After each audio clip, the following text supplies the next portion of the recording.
Bonjour, dans cet épisode, je vais vous expliquer pourquoi les entreprises ne devraient pas négliger leur stratégie de formation continue. Je suis Gaël Châtelain-Berry, bienvenue sur mon podcast Happy Work, le podcast francophone audio le plus écouté sur le bien-être au travail et le management bienveillant.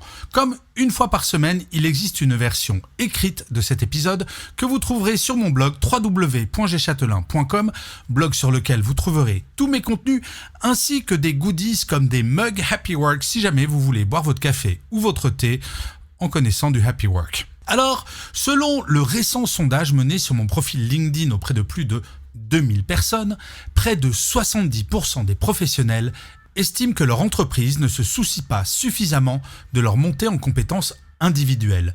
Plus précisément, 37% des répondants affirment que leur organisation ne s'en préoccupe pas du tout, tandis que 32% considèrent que ce n'est pas toujours le cas. À l'inverse, seulement 9% se disent totalement satisfaits de l'attention portée à leur développement professionnel et 22% sont plutôt satisfaits. Ces résultats sonnent comme un avertissement pour les dirigeants et dirigeantes et les responsables RH.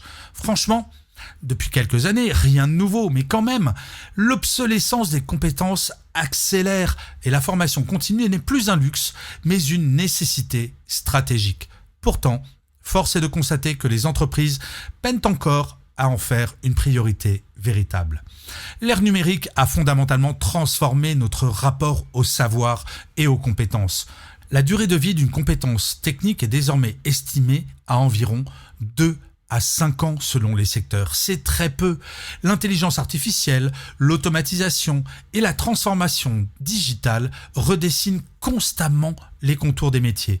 Face à cette réalité, l'apprentissage perpétuel s'impose comme le seul rempart contre l'obsolescence professionnelle. Contrairement aux idées reçues, cette nécessité concerne tous les profils, quel que soit leur âge ou leur niveau d'expérience. Le professionnel expérimenté, qui se repose sur ses acquis, risque tout autant la disqualification que le jeune diplômé qui négligerait de maintenir ses connaissances à jour. Notre valeur sur le marché du travail réside désormais dans notre capacité à apprendre, désapprendre et réapprendre continuellement. Et ça, je peux en témoigner dans mon métier, notamment de podcasteur. Si je produisais Happy Work aujourd'hui, comme je le faisais il y a 7 ans, je ne pourrais absolument pas sortir 4 épisodes par jour, c'est certain. Mais comment expliquer alors ce décalage entre l'importance stratégique de la formation continue et le peu d'investissement ressenti par les collaborateurs et collaboratrices ? Les raisons sont multiples et souvent systémiques. D'abord, de nombreuses organisations restent prisonnières d'une vision à court terme, privilégiant les résultats immédiats aux investissements de long terme dans le capital humain. La formation est encore trop souvent perçue comme un coût plutôt que comme un investissement, malgré les études démontrant son impact positif sur la productivité, l'engagement et la rétention des talents. Quand l'économie est incertaine, naturellement et d'une certaine manière légitimement, les entreprises se focalisent sur le court terme. Ensuite, il y a les budgets de formation qui sont généralement alloués de façon uniforme, sans réelle prise en compte des besoins individuels. Les plans de développement personnalisés restent l'exception plutôt que la règle, comme le confirment les 37% de répondants qui estiment que leur entreprise ne se soucie pas du tout de leur montée en compétences individuelles. Enfin, la culture d'apprentissage continu peine à s'imposer dans des environnements de travail surchargés, où le temps manque et où l'urgence l'emporte systématiquement sur l'important. Combien de formations sont annulées au dernier moment pour gérer une crise ou respecter un délai ? Combien de collaborateurs et collaboratrices renoncent à leur droit à la formation par peur de surcharger leurs collègues ou de prendre du retard dans leur mission ? Le manque d'attention porté au développement des compétences individuelles n'est pas sans conséquence. Pour les collaborateurs, c'est un puissant facteur de désengagement et de perte de sens. Se sentir stagné professionnellement alimente un sentiment d'insécurité face à l'avenir et peut conduire à des départs prématurés. Selon diverses études, l'opportunité d'apprendre et de se développer figure régulièrement parmi les premières motivations citées par les salariés, devant même la rémunération pour certaines générations. Pour les entreprises, le coût est tout aussi important, bien sûr. La perte de talent, la baisse de productivité et l'incapacité à s'adapter aux évolutions du marché sont autant de conséquences directe d'un sous-investissement dans les compétences humaines. Une organisation qui néglige le développement de ses collaborateurs et collaboratrices s'expose à une obsolescence collective qui menace sa pérennité même. Le cercle vicieux s'installe alors. Moins l'entreprise investit dans les compétences, moins elle reste compétitive. Moins elle est compétitive, moins elle dispose de ressources pour investir dans la formation. Briser ce cycle néfaste nécessite une prise de conscience et un changement de paradigme. Alors comment inverser la tendance révélée par ce sondage ? Comment faire partie des 9% d'entreprises qui, selon les répondants, se soucient totalement de la montée en compétences individuelles de leurs collaborateurs et collaboratrices ?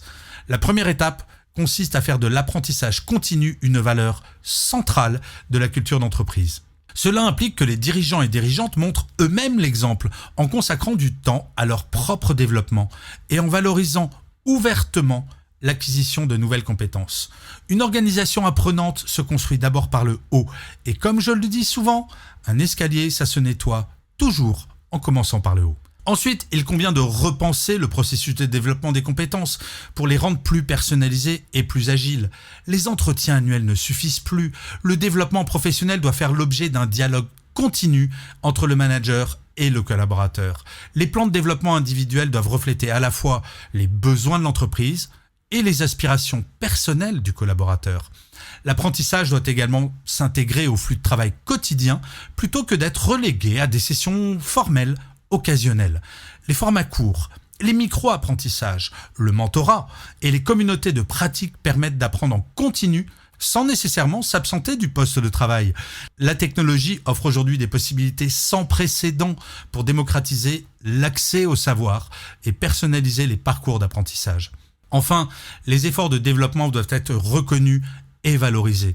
Intégrer l'acquisition de compétences dans les critères d'évaluation et de promotion envoie un message clair sur l'importance accordée à l'apprentissage continu. Célébrer les réussites d'apprentissage comme on célèbre les réussites commerciales contribue également à renforcer cette culture. Si l'entreprise a un rôle crucial à jouer, la responsabilité du développement professionnel est néanmoins partagée. Les collaborateurs et collaboratrices doivent également prendre en main leur propre parcours d'apprentissage, identifier leurs besoins et saisir les opportunités disponibles. Cette responsabilité partagée ne doit cependant pas servir de prétexte aux organisations pour se désengager.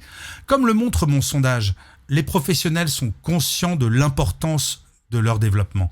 Et c'est précisément pourquoi ils expriment leur insatisfaction quand leur entreprise n'y accorde pas suffisamment d'attention. L'équilibre idéal, en fait, repose sur un engagement mutuel des collaborateurs proactifs dans l'identification de leurs besoins d'apprentissage et des organisations qui fournissent le temps, les ressources et la reconnaissance nécessaires pour les satisfaire. Il est important de souligner que la montée en compétences ne se limite pas aux formations formelles. L'apprentissage peut prendre de multiples formes. Projets transverses, rotation de poste, mission temporaire, participation à des communautés professionnelles externes ou même enseignement à d'autres collaborateurs sous la forme de mentorat par exemple. Ces modalités non formelles présentent souvent l'avantage d'être plus directement connectées aux réalités opérationnelles et de générer une valeur immédiate pour l'organisation tout en développant les compétences individuelles. Elles permettent également de développer les soft skills, ces compétences comportementales de plus en plus cruciales que les formations traditionnelles peinent parfois à adresser. Les résultats de mon sondage LinkedIn sont sans appel, avec 69% des répondants qui estiment que leur entreprise ne se soucie pas assez de leur montée en compétences individuelles. Nous faisons face à un défi collectif majeur. J'en suis convaincu. De nos jours, l'apprentissage continu n'est plus un avantage compétitif, mais une condition de survie, tant pour les individus que pour les organisations. Les entreprises qui l'ont compris et qui font partie de ces 9% jugés pleinement engagés dans le développement de leurs collaborateurs et collaboratrices disposent d'un avantage considérable.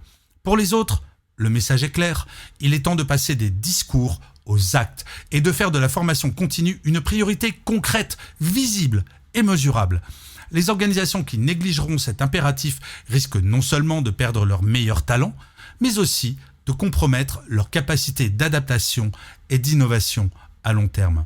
Car en définitive, la question n'est pas de savoir si nous pouvons nous permettre d'investir massivement dans le développement des compétences, mais plutôt si nous pouvons nous permettre de ne pas le faire. Et vous, alors, comment cela se passe-t-il dans votre entreprise? Est-ce que vous avez des formations qui correspondent à vos besoins ou pas? J'adorerais que vous le mettiez en commentaire, je lis tous les commentaires, je réponds à tous, j'adore ça. Et en plus, cela me donne très souvent des idées pour de nouveaux épisodes de Happy Work, donc pas d'hésitation, à vos claviers. Je vous remercie 1000 fois d'avoir écouté cet épisode de Happy Work ou de l'avoir regardé. N'hésitez pas à le partager si vous l'avez apprécié, à vous abonner sur votre plateforme préférée. Ces deux choses sont très importantes pour que Happy Work dure encore très longtemps et en plus, de vous à moi, cela me fait toujours très plaisir. Je vous dis rendez-vous à demain et d'ici là, plus que jamais, prenez soin de vous. Salut les amis.